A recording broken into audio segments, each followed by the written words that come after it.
Studio गाँव की प्रस्तुति। बोल कमरिया बोल बम, बोल बम बोल बम, बोल कमरिया बोल बम, बोल बम बोल बम, आगे बम, बोल बम, पीछे बम, बोल बम। बोला बोला भोलेनाथ की। एसके म्यूजिक स्टूडियो गाँव की प्रस्तुति। बोला बाबा बैजूनाथ की।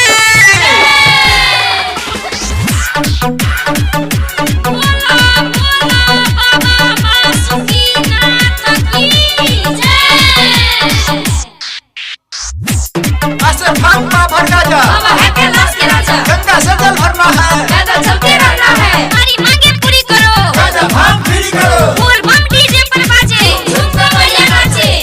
हर हर महादेव।